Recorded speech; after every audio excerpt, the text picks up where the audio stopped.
عن أبي هريرة رضي الله عنه عن النبي صلى الله عليه وسلم أنه قال: إذا أقيمت الصلاة فلا صلاة إلا المكتوبة. waxaa laga soo wariyey abi hurayra allaha ka raali noqdee inuu nebiga yidhi naxariis iyo nabadgelyo dushiisa ha ahaatee haddii loo istaago salaad ma jirto wax salaad ah ilaa iyo midda waajibka ma ahee.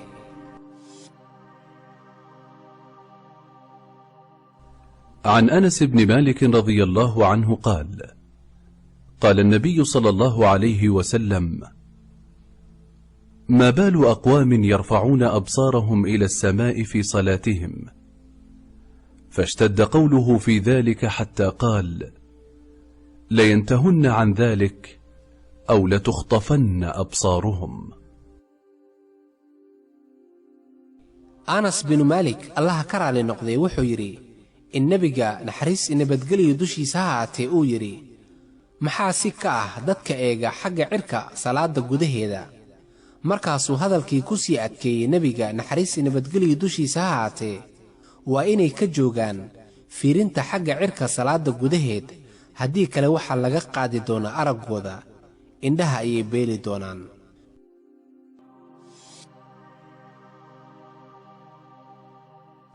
عن عبد الله بن عمر رضي الله عنهما قال: رأيت النبي صلى الله عليه وسلم افتتح التكبير في الصلاة فرفع يديه حين يكبر حتى يجعلهما حذو منكبيه، وإذا كبر للركوع فعل مثله. عبد الله بن عمر إساقي آبيه الله كرالي نقضي وحو يري waxaan arkay nabiga naxariis iyo nabadgelyo dushiisa ha ahaatee oo salaada ku furanaya Allahu akbar, wuxuuna gacmihiisa ku abaari jiray oo ku aadin jiray labadiisa garbood, oo marka uu rukuucayana wuxuu samayn jiray sidaasi oo kale.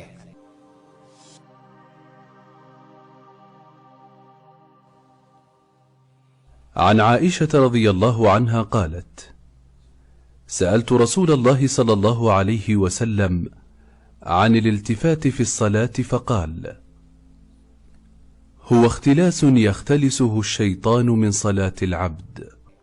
عائشة الله كرالي نقضي waxaa laga soo wariyey inay tiri waxaan wax ka su'aalay rasuulka alle naxariis nabadgelyo dushiisa ha ahaatee milicsiga iyo ducka eegista salaada gudaheed. wuxuu yidhi waa hab ka mid ah xadidda uu shaydaan ka qaato qofka salaadiisa qayb ka mid ah.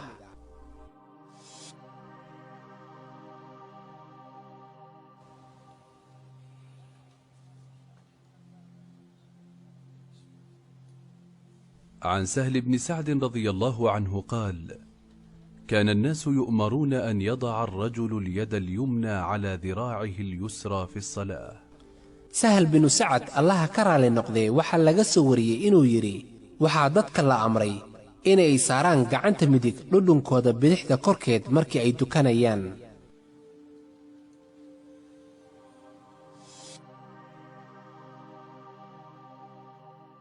عن أبي قتادة رضي الله عنه قال: قال رسول الله صلى الله عليه وسلم: أسوأ الناس سرقة الذي يسرق من صلاته. قالوا: يا رسول الله، وكيف يسرق من صلاته؟ قال: لا يتم ركوعها ولا سجودها. أبي قتادة waxaa laga soo wariyey in rasuulka alle naxariis nabadgelyo dushiisa ha ahaatee uu yidhi waxaa dadka ugu xun kan wax ka xadaa salaadiisa. markaasay saxaabada ku dhaheen sidee ayuu salaadiisa isaga xadayaa qofkaasi? wuxuu yidhi naxariis nabadgelyo dushiisa ha ahaatee ma dhammaystirayo qofkaasi rukuucdeeda iyo sujuuddeedaba.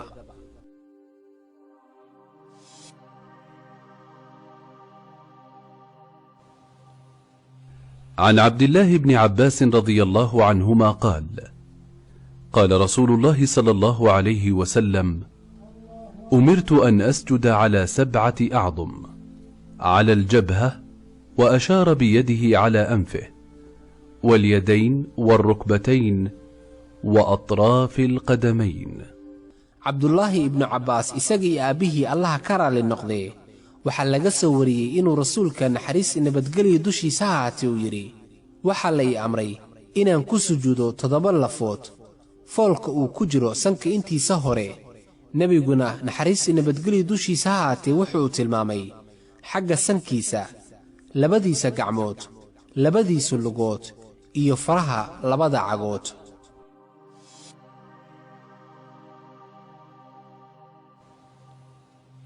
عن عبد الله بن عباس رضي الله عنهما قال: قال رسول الله صلى الله عليه وسلم: أمرت أن أسجد على 7 أعظم، على الجبهة، وأشار بيده على أنفه، واليدين والركبتين، وأطراف القدمين. عبد الله بن عباس isagii aabihii Allah ka raali noqday waxa laga soo wariyay inuu rasuulka naxariis iyo nabadgelyo dushiisa ha ahaatee uu yiri: waxa la ii amray inaan ku sujuudo 7 lafood foolka uu ku jiro sanka intiisa hore.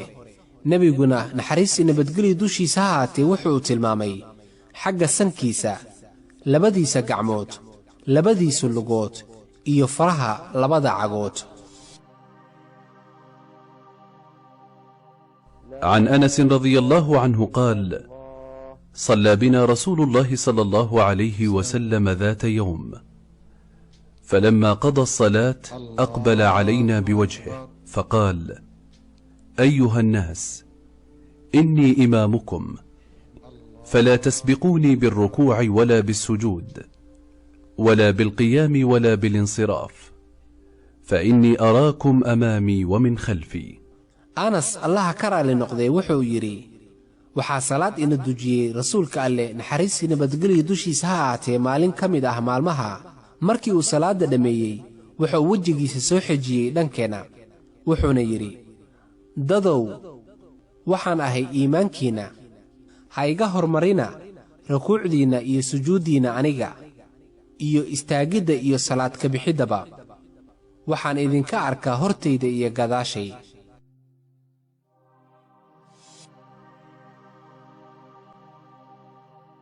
عن أنس رضي الله عنه قال: قال رسول الله صلى الله عليه وسلم: اعتدلوا في السجود، ولا يبسط أحدكم ذراعيه بساط الكلب. أنس الله ka raali noqday waxa laga soo wariyay in rasuulka naxariis iyo nabadgelyo dushiisa ha ahaatee uu yiri: sujuudda ku nagaada, yuusan qofkiina dhudhumihiisa fidsan sida eeyaha ay u fidsadaan dhudhumahooda.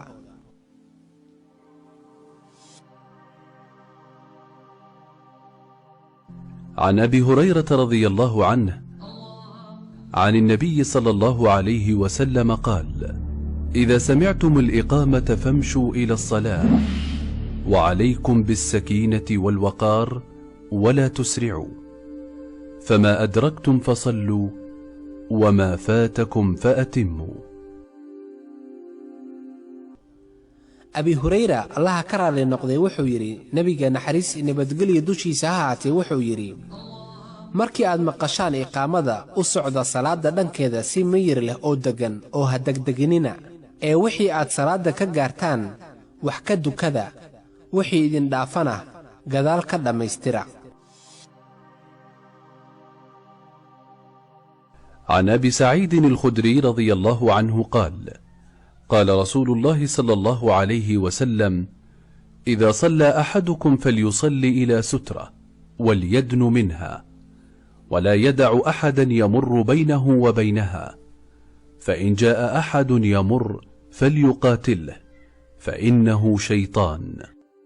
waxaa laga soo wariyay Abi Sa'd al-Khudri Allah ka raali noqday inuu nabiga naxariis iyo nabadgelyo dushiisa ha ahaatee haddii uu qofkiina dukanayo salaad waa inuu hortiisa taallaa sudra ama teed, hana u dhowaado teedkaasi, yuusan u ogolaan inuu qof dhex maro teedkii u yiilay isaga dhexdood. haddii uu yimaado qof doonaya inuu dhex maro, ha la dagaalamo, maxaa yeelay qofkaasi waa shaydaan.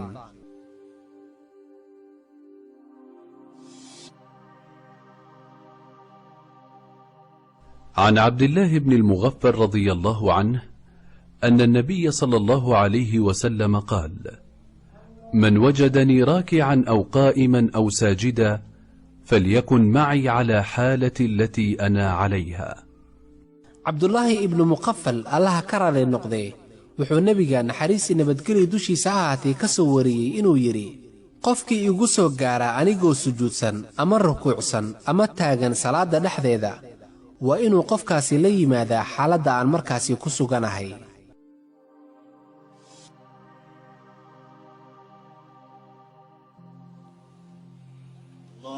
عن أبي هريرة رضي الله عنه قال: قال رسول الله صلى الله عليه وسلم: إذا قمت إلى الصلاة